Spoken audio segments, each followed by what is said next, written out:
Hey, Bobby Manning here. Welcome to Dome Theory 82.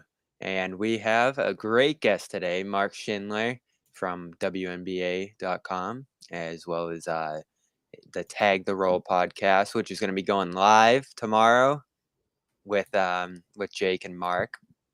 Mark, appreciate you being here, bringing your draft expertise. As I said on the Garden Report yesterday, we only had a couple of days after the NBA Finals to jump right in the draft mode, but luckily there's great people like Mark who do it all year long. Looking back on this class, going back about a year here, and the thing I love, Mark, now about this draft, I know the Celtics are picking 53rd overall. This is probably a pick that's not going to matter, not going to come to fruition. More likely than not, might never play for the Celtics. But these drafts again deeper and deeper every single year, and I think probably over the last 2 or 3 years that you've been covering drafts here, it's amazing how many undrafted or second round guys have been making impacts at this level now. I think the guy whose name everyone's going to be saying for years to come is Herb Jones as Mhm. a point of hope in these Yeah. drafts. But these drafts are deep. If you're looking at this one, does this one have the same level of depth and potential at the later stages as the last couple did here? I think that there is depth. Where a lot of this draft I think has fallen off for most people is what the mid lottery looks like to me. Like there were a couple guys, like Patrick Baldwin Jr., Jaden Hardy, who still had like a solid year, but compared to what his expectations were pre-draft, like there were just multiple guys who really struggled to cement themselves as that mid-level lottery talent. So it does feel like there is a lot of drop off, but I do think that there is some depth. Obviously, not in terms of like a guy that you think is going to start, but could they be a seventh or eighth man on a pretty good team? Like I think there's definitely potential for that later on in the draft. Yeah, definitely. And again, if you're looking at like a late first round pick, like the Celtics had at one point before they traded for Derek White there, then I think you'd probably be looking at a bunch of different options here. But 53rd, I'm going through their workout list so far, and not many of these guys are on draft boards right Mhm. now. A lot of local guys, a BU player, Cole Swider from Syracuse, who I loved at Syracuse, but probably isn't a great NBA Yeah. prospect. Another local guy, actually. AJ Reeves out of Providence. Like, there's just not a lot of guys who have a lot of NBA pedigree here, it looks like, coming through. But there are a few. One I liked was David Roddy out of, I believe he was at Colorado, right? Yeah, he's at Colorado You know, State, and he's Colorado State. yeah. A point guard prospect, certainly something the Celtics are going to be looking at in terms of adding some depth at that position. Probably the biggest need overall is a point guard. So he's probably the highest end guy that they could be looking at 53, possibly there. Draft and stash options as well. Is anyone at that range of the draft you think that's even worth getting excited about or having potential at that spot? Yeah, I think what's interesting to me is it's just going to be how things fall out. Like somebody who I really like that I think would go a decent amount higher than this, but you just kind of never know on draft night. It's Ryan Rollins. He's more of a combo guard than a true lead guard, but I also think like he's a combo guard in all the right ways. Like he's a pretty good passer. The shot creation is for real. He can get to the rim. I think defense is going to be a big thing for him in terms of figuring that out. He's listed at 179. I think that's generous for him, but he has like I think he has a +5 wingspan is what he ended up measuring out with. Definitely a little bit smaller in size, but I think somebody who could eventually fit what the Celtics do. And I think that's a lot of what they need. Just somebody, more guys who, especially as a guard, can create out of a ball screen, can get downhill and both dribble and shoot and pass from the middle of the floor. I wouldn't be stunned to see them go the stash route at this pick, though. And, Yeah. one of the names I saw was Gui Santos out of Brazil, big wingspan. Another guy probably in that like Jawan Begarin role who, has length, has defensive pedigree, could potentially fit the switching scheme that they're playing here in Boston into the future. And I'm fine if they end up stashing a pick, moving the pick, whatever it is there, ultimately, because their roster space is good this year. Like I do think there's probably a spot or even a two-way here on the roster that they could fill and Hmm. have a guy in the system if they do want to go someone who's stateside. But ultimately, the playing time isn't there. If you're looking at like the top 8, top 9, even 10 rotation of the Celtics right now, there's guys like Aaron Nesmith that you want to get minutes to, Sam Hauser. So ultimately, I don't think we need to dive too deep into 53rd overall here, but I do like the idea of possibly bringing in some undrafted free agents. Last year, you had Austin Reeves, you had other guys like that. Kessler Edwards, I think, went undrafted last year, right? Or did he end up I getting think he picked? went undrafted or he was like a little bit closer. I can't remember off the top of my head right now. Yeah, so there were some guys that slipped through last year that I would have loved coming to Boston, but they ultimately went that stash route, and I could see them doing that again here. But overall, just what do you think of Boston's positioning right now, roster-wise, especially some of the young guys on the roster? There are some players that they've talked over the last couple of days here that they still have hope in, whether it's Aaron Nesmith, Payne Pritchard had a late burst last year. Sam Hauser, I still love as a shooter, but couldn't break the rotation last year. What are you just thinking when you look at their roster right now in terms of some of the depth? Yeah, I probably feel just I don't want to say different from you, but like I think that to me, eighth and ninth man on the rotation feels a lot more open. Just given how the year went, like you mentioned. Like I like Hauser, but I think he still feels like a way off, and he didn't really seem to fit what this team wanted um, so far with how this year went. I would really love for Aaron Nesmith to be that guy, but especially just seeing how his opportunities went, it doesn't seem like that's going to be the thing unless something pretty sizable happens in this offseason for him, coming into next year. And even like Peyton, I thought like Peyton's really impressed me in the NBA. Like I know that he had certainly his blunders in the finals, but I think if we're using the finals as a gauge, that's a little bit faulty. Like he was a quality eighth, ninth man for much of the playoffs. He's a 40% shooter for his career through 2 years, I believe, Yeah, and I think a from lot more three. of it's just gonna be finding somebody who can do more than just shoot for him because, like, he can get into the paint a little bit, but it's more, what he's doing on relocations and spotting up, getting stuff out in transition. So, um, I do think that they need just like you mentioned a little bit. I think getting another guard with some more size, obviously, like being somebody more like Derek's size, who can do a lot of the same things. Because even though Derek's shot wasn't there, like from anywhere at stretches, like obviously during the Heat series he was fantastic, but that continued to evade him, and I think that's gonna be a very big factor next year is what he can look like after some rest this year, but.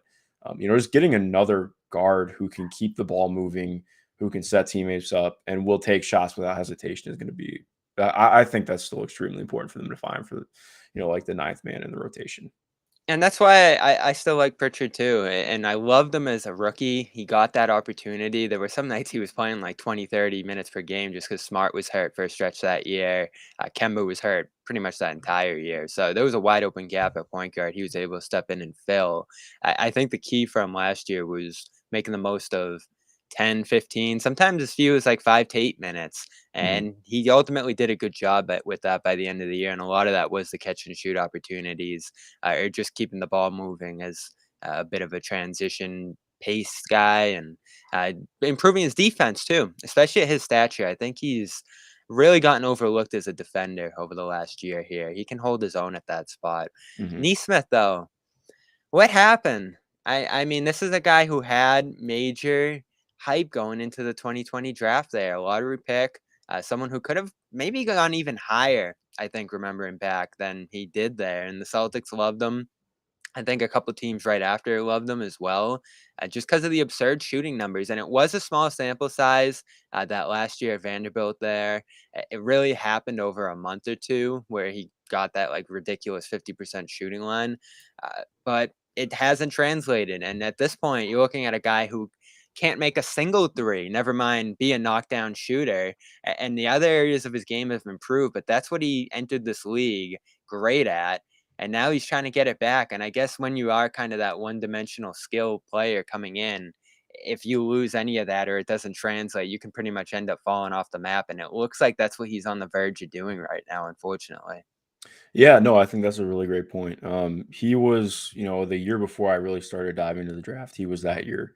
But watching him with the Celtics, I think part of what's been tough is what his spot in the rotation has been. And I think part of it too has been like they've needed him to do more than just be a shooter. I think if there was, especially last year, if there had been times where it was like, okay, just be a shooter. Like that's all we need. Just do that. Like obviously we want you to figure out closeouts, but that's been an adventure, as you know. But I think, it's just, especially with his minutes getting decreased on a team that got better, uh, and having less room to make mistakes. I think that it really has definitely thrown off his offensive game. And even then, like he obviously shot extremely well when he was at Vanderbilt, but it was also very on pretty low volume. And I think that there were a lot of questions from people before me who had real concerns about what his actual shot was going to look like in the league. And I think some of that's played out. I still I think his shot looks fine in the league. It's a lot more about just volume and confidence and whatnot. But I'm hopeful for him next year. But yeah, I think it's not looking great for Aaron right now. No, and I would hold on to him. Again, it's a small salary there, 2 more years. You do have to make the tricky thing about these young guys, and it's what the Suns screwed up on with Jalen Smith, is you got to make that decision on the team option the year before the year actually comes. So there's like a $6 million option, I think, on Neesmith heading into the final year of his rookie contract that they'd have to decide on before he even plays another game. He's probably not a summer league guy, and even if he is, he'll dominate, and I don't think you get too much out of that. It was like the Grant Williams discussion last year. And Grant, great success story for probably holding on 1 more year. Mhm. Although I think we saw more from Grant early in his career than we have from Neesmith at this point. Oh, he did make a quick spot appearance in the East Finals there, blocked 3 shots, looked better defensively. I like his physique. He has good size. He's someone that could theoretically fit into their 3-wing lineup there. So I don't think there's huge downside. The game just looks fast for him. I Yeah. think that more than anything else. It just flies by him, and that probably plays into him rushing his shot or, overemphasizing each release. That's something he talked about a couple of days in his exit interview, that he's doing great in practice, but when the game comes around, he's just putting so much pressure on every attempt. That's tough too, though, isn't it, for these shooters? Getting like 1-2 looks per game in limited minutes, and that being what decides whether you have a good or a bad game. I'm not making a total excuse for him, because I think he's had more than a handful of opportunities here, but that does seem tough for a guy whose role exclusively is shooting. Yeah, no, I agree. I think that's kind of, to me, the big differentiator between him and Peyton Pritchard. Like, Peyton is really good at just coming off the bench and being consistent and solid, uh, no matter what is being asked of him. Like, even if it's okay, you get one shot, this opportunity down, he's fine. But I think for Aaron, like, he's definitely somebody who I think would thrive, or maybe thrive is the wrong way to put it, but I think somebody who needs more volume to figure that out. Not everybody's capable of doing that. And I think that's part of where you have some trouble with developing young guys at times. What kind of development track does a guy need? How are they going to react to what their minutes or role is, or if they do get pulled because they're making mistakes. So I think it definitely throws a wrench in that. Do you have any thoughts on the stash guys for the Celtics right now, who we're going to see in summer league again this year? I will say I like Begrin quite a bit. I'm not as high on any of the other stash guys, but I think Begrin's going to be a guy. Like he's very fun to watch. Like legitimately good He's defensively. exciting. Yeah, he's a very exciting player, and I think especially too, like you mentioned, just in terms of his frame, what he brings defensively, is somebody who I think could fit into what they want moving forward. It'll be interesting, like you mentioned. I think summer league's going to be really huge to see what he looks like, playing NBA ball. But he's somebody that I still have a lot of belief in for sure. If I remember correctly, he got like close to first round buzz during his draft cycle, just obviously depending on the person. But I think he's got real potential to translate. I mean, his tools are insane, and he put them to work in summer league last year. I remember he was the guy. He had a lot of good talent on that roster. It was Pritchard, Neesmith, Hauser, Bruno Fernando was on that roster as well late. It was just a stacked summer league team. But you heard coaches at summer league, they were talking about Begarin just because of how explosive he was. The transition runs, the defensive stops, his length was just insane. Mhm. Great burst, great elevation. It's like he has everything right now except the shot. And I think his handle could probably get better. And overall, I think just his game awareness as a whole, because he's young. I think 18 in summer league last year, probably 19 now. Went up to a better league in Paris last year, and I heard he didn't translate great to it. But again, just enormous potential from a guy who could probably wait 2 or 3 more years here before coming over to the NBA with how young he is. No, for sure. Yeah, so good array of young talent here on the Celtics. You do wonder how much opportunity there'll be for any number of these guys here, including a pick in this year's draft, just because they play so thin. I think you made a good point, Mark, that there is a gap if someone could really jump and claim it there, but it wasn't the case last year, whether it was Ime or just the players on the roster. The youth didn't have great opportunities. In fact, it almost looked like they were trying to cover their youth up with veterans wherever they could there, Mhm. whether it was Josh Richardson, Dennis Schroeder early over Pritchard. So again, it's tough to talk draft with this team, but you do always hope someone's able to break through in that spot. As far as this draft, the top's exciting. Like this is probably one of the more exciting races to number one I can remember. I mean, you have 4 guys legitimately, even Jaden Ivey, who if he went 1 with the right team there, you wouldn't be stunned. But it does feel like it's more of a 3-guy race right there, just based on Orlando having that number 1 pick. Felt like it was Smith early. Now you're hearing Paolo's name enter the mix there. Chet from the start was kind of that number 1 prospect going into high school in this class, and he's still up there, but it doesn't feel like he's as big of an option for the Magic at that spot, though I feel like he should be. So I guess we can start with him. Eh, Everything you hear about him, it's always about his frame, right? It's is he going to be able to play in the league at that weight, at that physique? All the skills there, the motors there, certainly. Like just the level of intensity he played, particularly with at the defensive end of the floor, I thought was awesome last year. So it feels like the only concern is weight, and I don't think that's kind of a make or break concern, is it? Yeah, no, it's not. I think it gets way overwrought, and I know I don't mean to be disrespectful to casual fans, but I do think it's been a lot of people watching highlights and just kind of talking out of their ass. For being completely honest, Yeah. watching him play for multiple years, I do think like yes, he is going to have to get bigger in the NBA, but it's not like he's not working on it. He's improved his frame ever since he's been in high school, and I think it's just a lot more about what his actual play is. Like a lot's going to get brought up, like, oh, well, can he guard Embiid? Can he guard Jokic? Like, no one can one on one. So No, I don't know why that gets brought up. except Al Horford. Yeah, well, yeah, that is a very fair point. But Al's 101, man. Yeah. He shout out to Al, special playoff run for him. But yeah, no, with him, I think what I am most excited about for him, there are real shot creation upside flashes for him. Like, not that I think he's going to be a primary or anything like that, but I do think there's something there with his handle at his size and his coordination. The shot is real. I think a lot of it's going to be quickening what his shot is and improving his versatility too. But like he flows so well in the gaps. Like even talking about like somebody like Al, who can just kind of even if you're okay, just operating in the flow of an offense, he's really capable of just putting up like 12, 14, 15 points just without even having to get plays called for him. And I think that's part of what makes him a special prospect is like there are obviously like a lot of guys who can do that, but especially when you're at that high of a level, getting drafted at that level with what your upside is, finding somebody who can get easy points like that while still working on the other aspects of their game is really important for just sticking on the court and being good.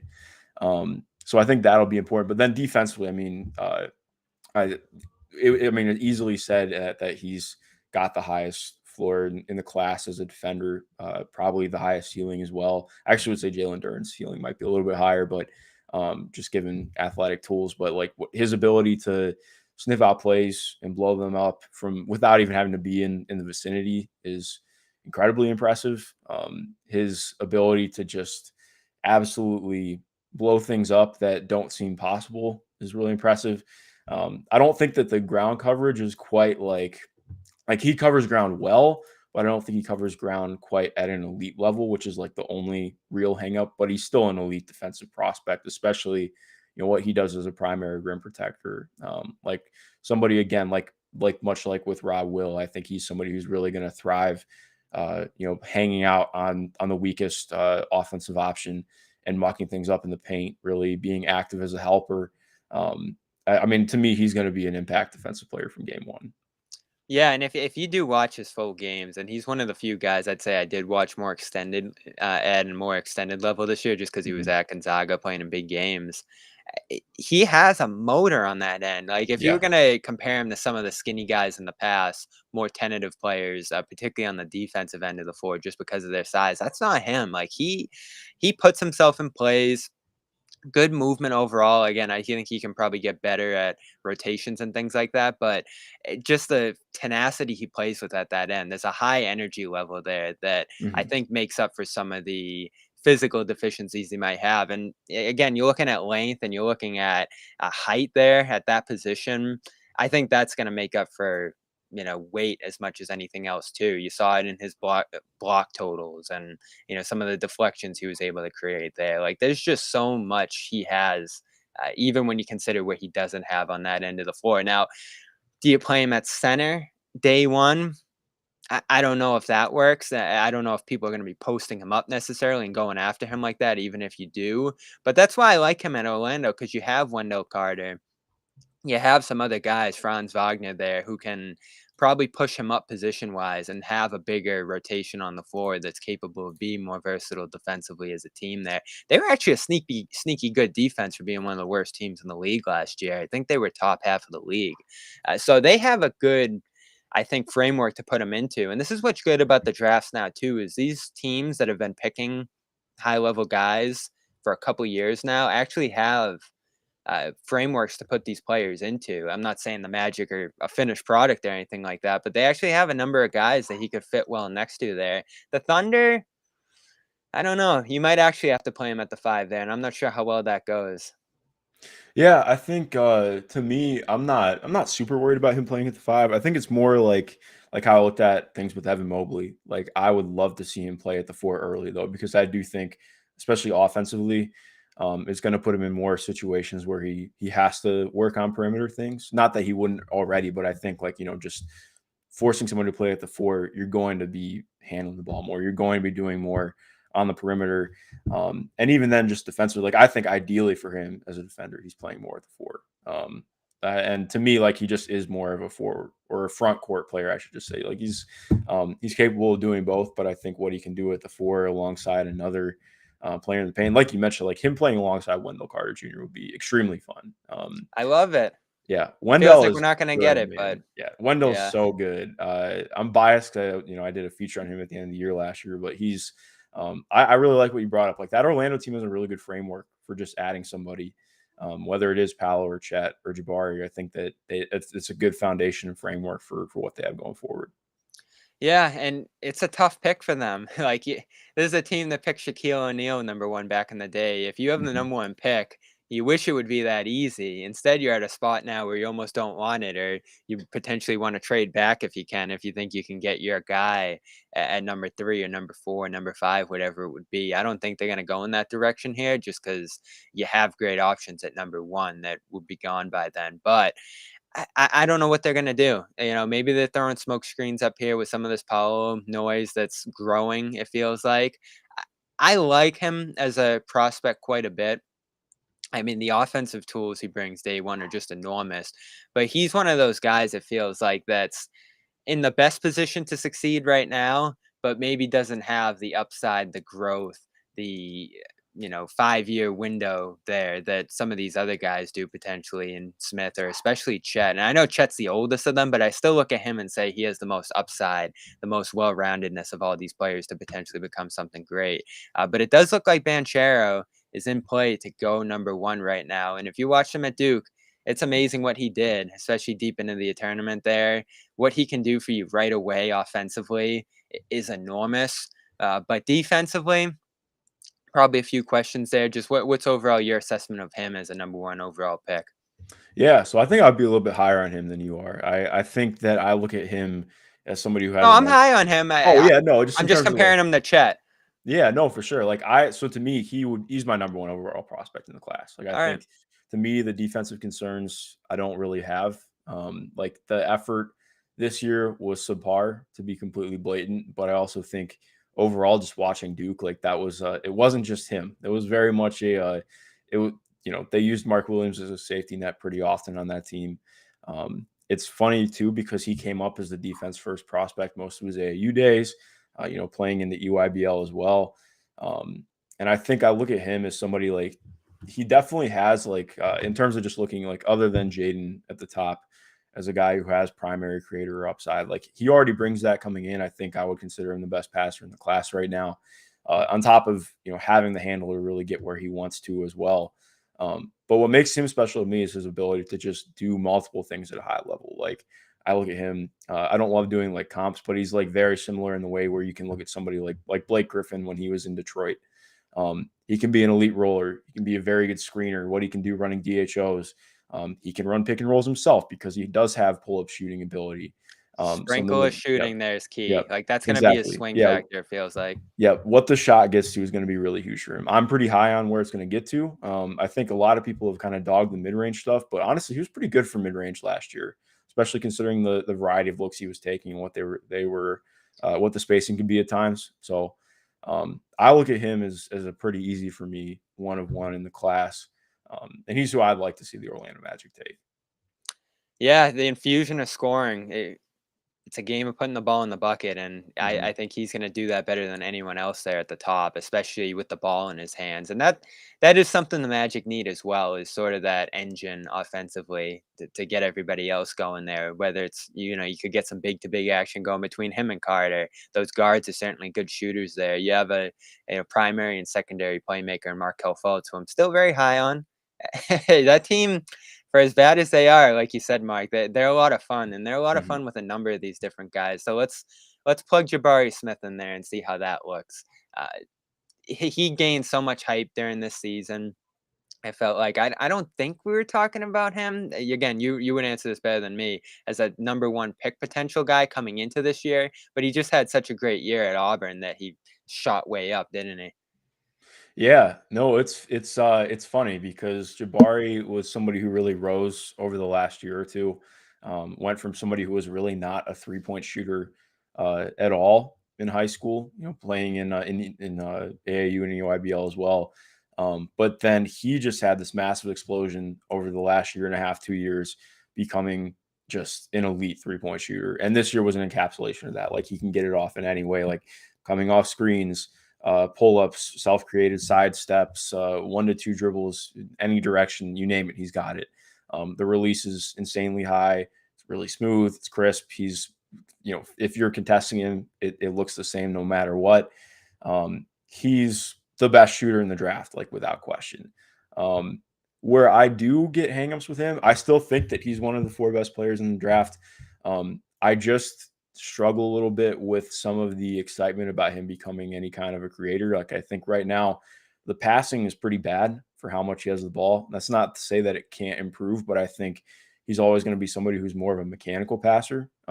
Like he's not really going to be like, even if he's bending a defense, I think it's going to be more out of pick and roll reads, or if somebody cuts in front of him, he'll see it. But it's not like, for me, Paolo, somebody who he can shift the defense with his eyes. He can shift the defense like he knows, okay, I'll take a dribble twice this way and I'll react to what you're doing. I think, to me, Jabari, just given what his feel for the game is right now, unless some pretty massive things happen, it's always going to be more like scripted things that are happening. And that's not, again, not bad considering what his scoring gravity is going to be. But he's somebody who really struggled to get to the rim at all this year with the ball in his hands. Like, granted, we didn't see him a lot as a roller or get to be used as a screener, which is going to change a lot in the NBA, in my opinion. But, when you have to get a lot of your touches in the mid post just to get you closer to the rim, I do think that is a little bit of an indictment of what you can do as a primary offensive player. To me, he's somebody who I still view as being like an all-star eventually, like an all NBA type guy if the shot really gets to where it can. I mean, his scoring inside the arc as well. It's not extremely efficient yet, but the craft is for real. And the defense is incredibly good. Like, I would call him the best perimeter defender in this draft without question. But I do think, again, like when you're looking just in terms of upside and what he can get to, the things that I think he would need to improve on to become like a true primary option on a really good team are just way harder to actually project out. So that's why I'd be a little bit lower on him right now, but still think that he's, easily one of the 4 best prospects in the class. Yeah, and I think about fit here more than I ever have before. Orlando, they have guys like that who have come in and not played great in that place. Like, I don't see him again, would he fit there? Yeah, I think he'd be a good player there, but I don't think he's necessarily the one who's gonna take them to the next level like they need there, especially with a lack of creation like you talk about. If he's just gonna be more of a catch and shoot guy in that place, then he can make an impact, but I still think they're gonna be in the bottom half of the East with a guy like that. They're gonna need to stack multiple layers of talent there. I'd love to see him on a Detroit, but Detroit ends up losing out on the lottery there, and they're not going to have access to a guy like that, especially when you talk about the defense. Playing next to a Cade, they got their Cade, so they're feeling good out of last year. But falling a 5 in this draft, where it's more of a 4-guy draft at the highest level, is tough. Like, especially when you had the season Detroit had record-wise, falling out of that mix is really tough. But I know I believe you kind of talked about the potential of Jaden Ivey ending up there and playing next to a Cade. Probably not going to happen, but the Kings are in this weird spot at number 4 where, again, we go back to that F word fit. Like, you could draft him, roll with Fox and Ivey, maybe move Fox down the line if Ivey takes over. This is a spot where you take potential and you take the best player available, I think, rather than worry about any awkward fit between those two. But it does feel like the Kings are fielding a ton of calls. They'll probably get some massive offers ahead of tomorrow night to move up and get an Ivy. When you look at him as a player, there's a number of great guards in this league, whether it's Fox himself, who's even on the lower end of the rung of amazing guards in this league, or Mitchell or Lillard, or it's just up and down. Feels like every team in this league at this point has a great creating guard, and Ivy's going to join that mix of some great ones. Again, I know you don't like comparisons, and it's tough to do comparisons, but if you just had to kind of forecast the impact Ivy could have in this league, who would you most compare it to? Yeah, I think the way that I've looked at him, especially just going back and rewatching some stuff and coming up in Indiana too, he reminds me a ton just in terms of athletic capabilities right now, not necessarily saying the rest of his game, but the ability to bend a defense just with his first step and handle is like very much like 2017-18 Victor Oladipo, except I would almost say he's more explosive than Victor was at that stage. I'd also argue his handle is better too, which is impressive. Like the first step is just absolutely insane. And what was cool to watch with him this year, he went from somebody who, like, obviously was running some pick and roll throughout the year, but started doing it more as the year went on. Went from taking very few intermediate shots to, somebody who was smothering himself at the rim a ton because he was just so damn explosive and athletic getting there that he'd be throwing up a layup in front of like 3 guys contesting him at the rim. Like that was a very frequent thing this year. But then he really started to slow down his game. He started, okay, I'm gonna try and snake this pick and roll and see how it goes. I'll take a pull-up jumper from 2. I'll start working in floaters. And it didn't look pretty, but I still think seeing that growth in season was really huge and made me excited for what that means for him moving forward, especially too, like he's a much better shooter at this stage. And then I would also argue in his career than Victor ever was. Like he's a legit deep shot creator, like can hit, like he would routinely take catch and shoots from like 26, 27 feet, spot up 4 or 5 feet behind the line. He's comfortable taking pull-ups. He's comfortable coming off screens and taking shots as well. Like I think he's just, to me, finding out the intermediate stuff is going to be important, but he's so explosive getting downhill. The free throw rate is going to be really high for him.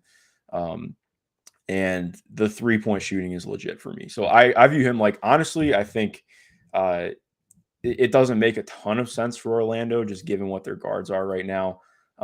But honestly, if Orlando called Jaden Ivey's name with the top pick of the draft, I probably wouldn't bat an eye at it. I'd definitely have questions about what they do with the rest of the roster, but like I don't think that it's crazy to think that Jaden becomes the best player in this draft.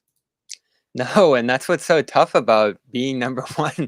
especially as Orlando in this draft. You can look at it and say, all right, let's try to fit one of these 4 guys in here.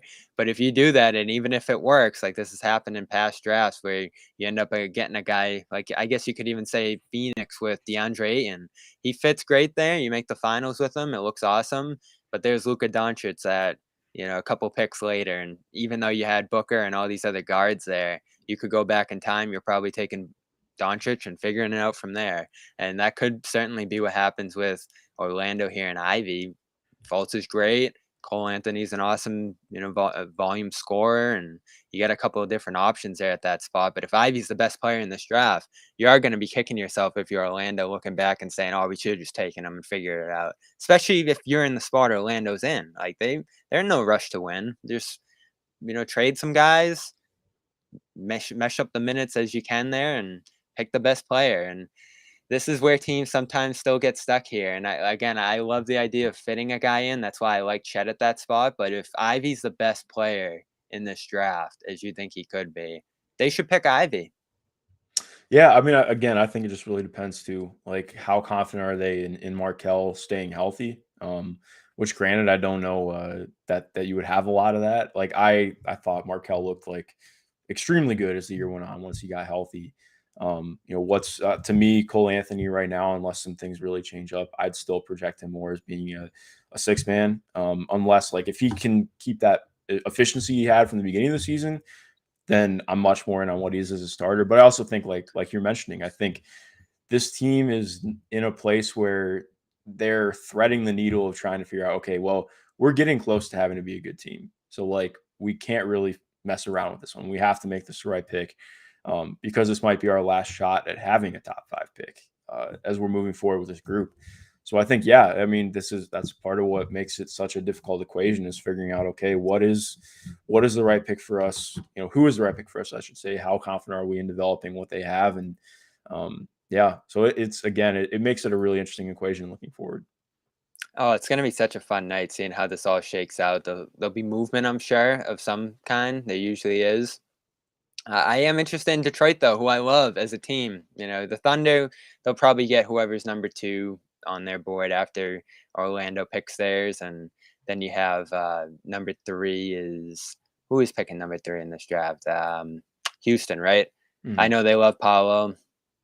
Doesn't look like he's going to end up falling there, so it will be interesting to see what they do. But I think out of all these teams at the bottom, the one who's going to rise quickest, just because of the fact that they have Cade, and I think they're already forming an identity, and they already were a pretty disruptive team last year, is Detroit. And they fall out of the top 4 there.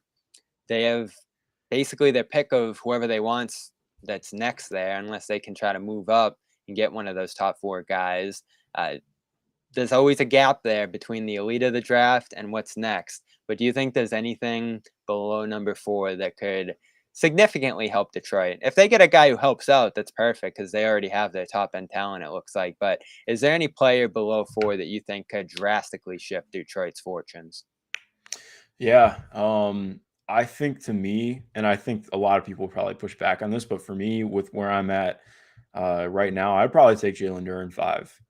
I know Isaiah Stewart has had really good moments, but I also am at the place where this team needs the best talent available. To me, that is Jalen Duren at 5. Like I think in terms of putting a lob threat and somebody who can be he still has to learn the ins and outs of screening for sure, but with what his playmaking could be. Like I think some people have been calling him limited. I would push back on that. I think he's more raw right now. Like he's the youngest player in the draft.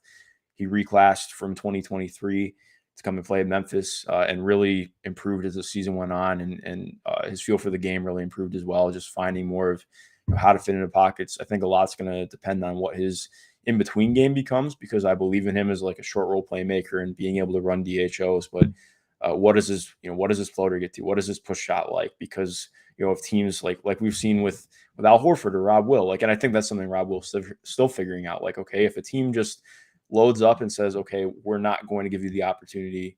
You either are, we'll let you pass the ball, but it's not going to hurt us.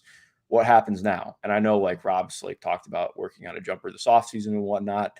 But like that's going to be important for figuring out what Jalen is next. But to me, like true coverage versatility, he's not like a switch everything guy right now, but he moves his feet extremely well. Still has some things to clean up technique wise, but is an extremely, extremely good pick and roll defender for his age. Like already uses really good hand techniques to deter ball handlers. Is good playing close to the level. Still has to figure out some more stuff playing as a primary rim protector and drop. But like I think as good as Chet is and will be, I don't think that to me, I don't think I would consider it like an outlier outcome if Jalen becomes the best defender in the draft when it's all said and done. So this is sort of a question about your process as well as the player, but how do you assess a guy like Shaden Sharp who didn't play in college last year, play at all, I believe, right? Yeah, no, it did not. That's tough because like I went back and I watched his tape from EYBL, but again, that's from like a year and a half ago, and he hasn't played in Mhm. that long. So to me, like I can say as much as I want just based on what his talent looks like to me from watching his games, but I think a lot of it's going to be intel based. You know, as a team, like talking with him, seeing how he views himself. Talking about him about what he needs to improve on, what he thinks of that as well. It's gonna be really important. What is his work ethic like? How does that factor in? I think again, like he's uh, I don't like just saying a case study, but to me, he is a really interesting case study of like trying to figure out organizational development and commitment because he's somebody who is really going to need commitment from a team, especially considering how young he is and how long it's been since he's played organized basketball. Like the talent's for sure there. He has a lot of tools that are really exciting. But again, it's just that is a big commitment to make when you haven't seen him play in a year and a half. Yeah, I don't see how he could go to some of these teams that are trying to make the leap there. I guess Indiana is still pretty early in their progression. Portland, I don't know what Portland's doing, honestly. Yeah. I don't know what they're going to do with that pick. I don't know what they're doing with Lillard. They'd probably be the hardest team to gauge of any of these here. And then the Pelicans certainly are looking to make a leap. Spurs always looking to win. So he could end up slipping pretty deep there. You know, I know he's one of the top prospects in this draft, but I think it's hard for a team that needs to slot a guy like that in right away and see them get rolling and see them develop within a reasonable amount of time. Usually, again, you're looking at these drafts and it, normally in the past, teams are at the ground floor who are at the top of the draft here, but even the teams that are picking 1, 2, and 3 here already have players in place that really make you feel good about making the leap to at least competitiveness if you make the right pick right now. And if you're taking a guy like that, you're probably looking to be more patient and slow rolling. So maybe the Thunder surprise someone and take a guy like that because it always feels like they're just banking on potential, and it usually works out pretty well for them. Yeah, no, definitely. It seems like he could be interesting there for sure, especially if they're willing to commit to him for a couple of years to really figure things out in the G League and bring him along slowly. But again, like I think he's probably who I'm most interested to see what happens with him in the draft. So I guess we'll move on to who could be the biggest. Well, no, we'll move on to a bunch of more rapid fire questions here to close it out. But uh, outside of some of the players we've talked about so far, who do you think could be the biggest surprise in this draft? I guess whatever you want to call them, your Tyrese Halliburton of this draft. Ooh, that's a good question. As a more rapid fire thing, I would say I think Johnny Davis is going to be really really good. Like he's if I took Jalen Duren fifth, he's who I would take sixth to the Pacers. Like I think he has the shot creation upside. I think like his defense is like if I'm calling Jabari the best perimeter defender in the draft, I'll call Johnny Davis the second. Like it's really damn close. Like if Johnny Davis was wing sized, he would for sure be the best perimeter defender in the draft. Like what he does off the ball as well is extremely good. I think a lot's on where you're at with the shot, but also I don't want to take too much. Like I think sometimes we can over-index on context, but how much did you watch Wisconsin basketball at all? Because I know you're like close to Big Ten-ish area, but like Wisconsin basketball was bad this year, man. Like very, very bad. I think they had outside of Johnny, they had 1.5 players because one guy only shot like 1 3 game. I think they had 1.5 players shoot above 32% from three this year. So their spacing was like abhorrent. So he's getting like double, triple teamed all the time. It was just like it was nasty, honestly. But other than him, I think Malachi Branham is somebody I would be. I mean, I've been higher on throughout the process. Um, he definitely scores in non-traditional ways. Like he's not a crazy athlete. He's much more in what he can do as a shot creator and using ball screens and using a high release and having a really just a super smooth, very quick jumper that he can get off in a variety of ways. And he has good scoring craft around the rim, but again, like pretty below the rim athlete right now. But to me, I think to the right team, he could make a lot of sense and be a lot more of a upside play than I think he typically gets credit for. What's the power? And I know we kind of have two drafts of this now, but of the guys playing for G League Ignite in particular, what's the benefit of seeing them in that context so far 2 years, you think, for some of the guys that have gone that route? It's interesting because I think I'm still trying to parse that through because it's only been 2 years now, like, I think, I watch it, I like watching G League Unite, not this past season, but the year before with Jalen and Jonathan Kuminga, and, um, I think with that group, I felt a little bit better about what their surrounding context was, like, I thought that the roster was built a little bit better. This roster did not do them any favors, and also they didn't have anybody the same, even remotely the same talent level of Jonathan Mm. or Jalen, which made things difficult too. Um, but I think what was cool to watch is how much better they got throughout the year. Like the defense fell off a little bit. I thought they came out like they were so rough offensively. I mean, everything was committed to just being better defensively. That fell off a little bit as the year went on, but I do think like each guy kind of found out who they were in the offense more as the year went on, especially like Dyson Daniels and Jaden Hardy both really got better with that. So I think for me too, like I want to, I would give those guys more leeway because of who they're playing against. Like they're playing against real NBA competition, or as close as you're going to get to it without actually being in the league. So I think I give them a lot more leeway, or at least I try to, in how I'm looking at things. Um, but yeah, that's something I'm still trying to parse through because it feels like it's been longer, but it's only the second year of having it around, so it makes it interesting. No, it's a great new option, especially when you have more of a packed roster, as you said, the first year around, and some of Hmm. the good veterans who were on that squad as well. I believe they had Jared Jack and Yeah. Amir Johnson on that squad too, Yep. right?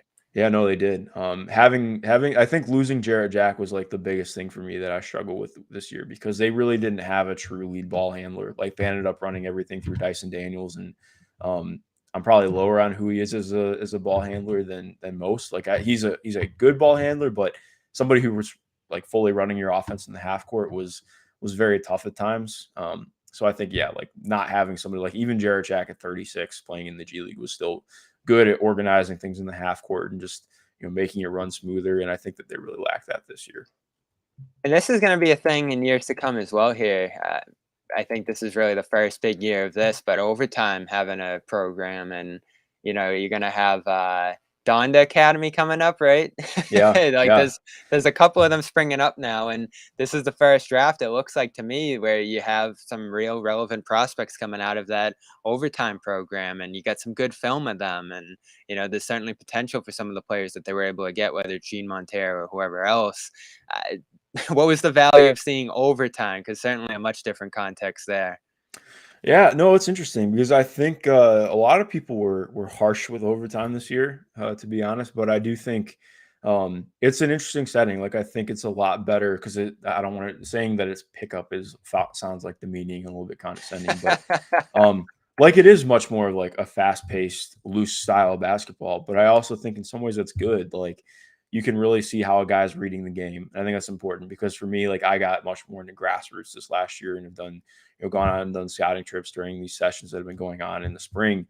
And I think I to me, wish I made it down there. I got invited, it's but I think there fun, was a man. blizzard or It's something. really, really fun. But it's just a cool setting because I think it gives me more appreciation for scouting different things. Like if I'm watching G League Ignite, like I think that to me that's just like watching the NBA. Like I'm trying to take away, okay, how are you looking in these sets? What's working for you, what's not working for you, what are you struggling with? When I'm watching this, I think it's tough because the competition level isn't I don't think the competition level is as bad as people made it out to be. But I think to me, I'm looking again like a lot more for what is your feel for the game? How are you reading and reacting to things? And a lot less on some of the mechanical things, just because it's a less consistent environment. But watching, like I think to me, like you see a lot more of the organic stuff. Like, okay, if you get trapped, how are you handling that? If there's like just a random blitz that comes, what happens? If you're in transition and you have somebody streaming left, but you have two guys on you, or are you forcing a shot, or are you finding him? Like I think those things stick out a lot more to me in watching that setting, especially too in like same thing defensively and what your feel for the game is too. Like how are you making rotations? How are you picking things up? Even if it's less of a more organized defense. I think it's a good way to see how guys really react to things in real time. I guess we'll see how the NBA reacts to it. I mean, those are the two big guys there. It was Dominic Barlow, Ray, and Montero, who are going to Hmm. be prospects to go probably somewhere in the second round. So I guess this is good too because they could potentially be there at 53. What was your assessment of what those two guys got out of being there? I'll just say I'm not. I wouldn't say that I'm low on both of them. Barlow's interesting. To me, like I not somebody who I was more watching for Montero, to be honest. Like to Uh-huh. me, I think Barlow's interesting, but not somebody I did a full scout on. Montero, I just wish that he was bigger. Like that sounds reductive, but I do think especially like watching him in overtime elite, I thought that he does a lot of things that I really like. Like he's a very good pick and roll ball handler. The pull up shooting is pretty legit.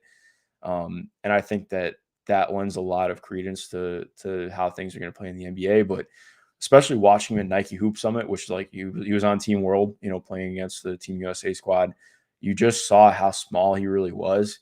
I think that was a problem, like especially defensively. Like it's one thing to be Peyton Pritchard, who is able to be stocky and in a way, and I'm not there with John. Like I think that he's really going to struggle defensively for much of his career, and I'm not quite high enough on the offense to really mitigate that. So I think that he's still a worthwhile person to invest in the second round and see how things work out. But with what I've seen and how I've viewed him in a couple of different contexts, I'm not super there with him right now. So there it is. That's all I got. Anything else you want to drop on this year's draft? Any other player you want to bring up? Any other theme of this year's draft you want people to look out for going into tomorrow? Well, I will say, like I did mention that there was some stuff towards the back end of the draft that I think people should be excited about. There are a couple guys like if they hit 53 for the Celtics, I know typically like 53 is not a pick that you're going to be interested in. Most of the Well, time, maybe guys, in, move up in the second round. Anyone worth kind of jumping up maybe like 10 spots there? That's not the hardest thing to do in the yeah, world. no, like I really, really like I mentioned Ryan Rollins earlier. I think adding somebody like Max Christie would be really exciting for this team. He's a young guy. He had some struggles this year for sure. But I also think the framework is there for a really interesting player who adds in, again, somebody who I think played pretty good defense this year, given what my expectations were for him. Needs to fill out for sure, but is one of the youngest guys in the class. Brings more of that secondary ball handler juice. I would also add like Darion Sebron is somebody who I think you either really like or you really don't like. He is somebody I would love to see with the Celtics just because of what he brings. Like he is nutty in terms of how he gets downhill and gets to the rim. Um, he's more of a 2 guard. He's like 6'5". And he was very bad at the rim. I think he shot like right around 45% at the rim, which, as you're aware, not great. But No. just the ability to get there in general, you can't replicate. And I think especially in the second round, if you're at 53 or you want to trade up to 45 and Darion Sebron's there, I would definitely be willing to take him just because, again, like having somebody who can pressure the rim like that is not something you can find easily. Like legitimately generated more paint touches than anybody in Division I basketball this year. So he's somebody I would be very interested in the Celtics looking at taking. Yeah, I don't know. How about depth bigs in this one? I know two of the best bigs are really going to go high there in Williams and Durant, as you talked about, but I Mm-hmm. haven't seen a ton in the way of like depth guys, late first, early second, even depth late second there who could be projects. It always seems like there are guys like that. Maybe Xavier Tillman a couple of years ago or someone like that, but that actually is a need for Boston, I think. Whether you want to call it Rob Insurance, Al Horford, who I guess is more of kind of like a 4-5 combo. If you Yeah. want to look at someone like that, potentially coming up behind him, that might be a better way to look at it. But I do think there's room for a big on the back end of this roster to wait a couple years and be there with Rob, Al, Tyson, some of these other guys. The guy for me in this draft class would be Christian Coloco out of Arizona. I think again a lot's going to be on his development for sure because he's very raw offensively. Like his hands aren't great. He's not somebody that I'm going to trust to make passes on the short roll. He's not really a great DHO operator yet, but legit lob threat. He's 7'1", right around 7'2", insane wingspan. The defense is very, very good already. Like he's a very good rim protector. He's capable of coming up, playing up to the level. He can do some late switch stuff. Moves his feet incredibly well for his size. Just a very fluid athlete.